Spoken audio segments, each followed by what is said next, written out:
I think part of the problem here, and we hear the Prime Minister after each of these attacks saying we're going to step up and we're going to put more resources in. I don't think at any stage of this that our leaders have really contemplated the scale of the problem that we face. And I think part of the reason for that is that they themselves are responsible for much of it. I was saying a couple of years ago that we must get the military involved to leave the police freer to get on with things. We're now hearing that finally, perhaps that may happen.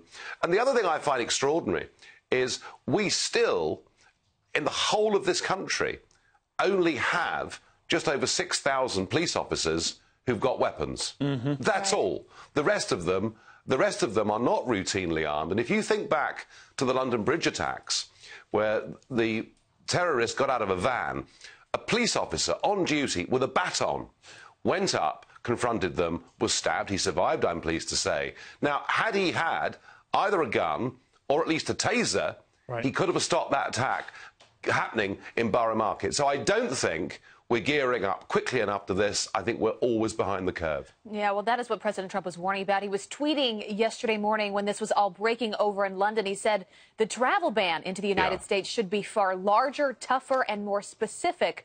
But stupidly, that would not be politically correct. And in response to that, I'm sure you saw Theresa May with her press conference yesterday, and she spoke about President Trump and his tweet. Here's what she said in response. I never think it's helpful for anybody to speculate on what is an ongoing investigation. As I've just said, the police and security services are working to discover the full circumstances of this cowardly attack and to identify all those responsible. What do you make of that? Well, look, whether Trump is right in that the people behind this were known to the authorities already, we don't yet know. But I tell you something, in most cases, the pattern is very clear. These are young males who've dropped out of education, who've drifted into drugs and extreme forms of Islam, and in nearly every single case, they are known to the authorities. So my suspicion is that Trump will be proved to be right.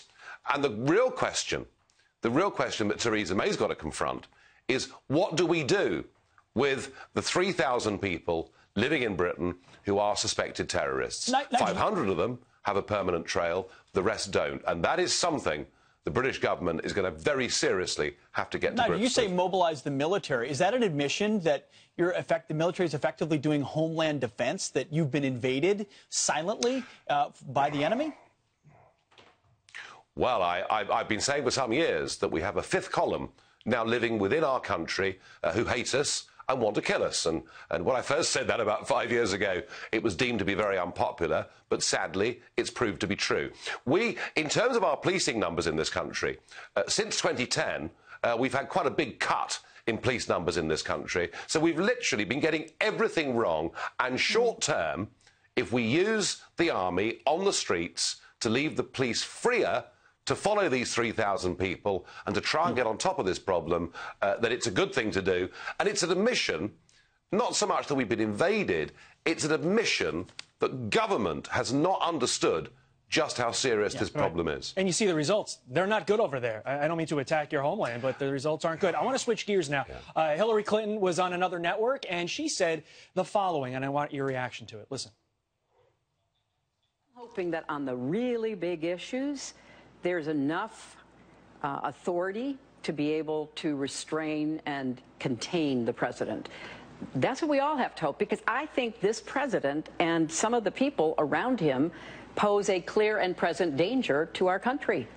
You know, the word clear and present danger, that's not like, I don't like the guy. Clear and present danger means something. How do you react?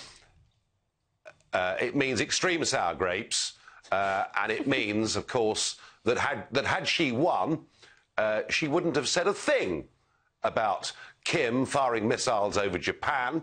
And I don't know about clear and present danger. I remember in the debates that took place, because I was there at all of them, I remember when terrorism was being talked about, Hillary couldn't even name Islamic terrorism. She wouldn't even use the term. She's so politically correct. And at least Trump wants to try and do something about it. If I was an American citizen, I'd feel a lot safer living under President Trump than I would have under President Hillary.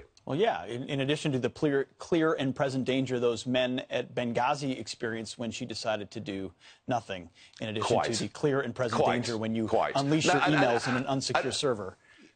And frankly, when you've lost, and you've been in public life in America for 30 years, you've gone for the big tilt, you've lost, it's better to bow out and retire gracefully. You didn't frankly have the balls to put country before party.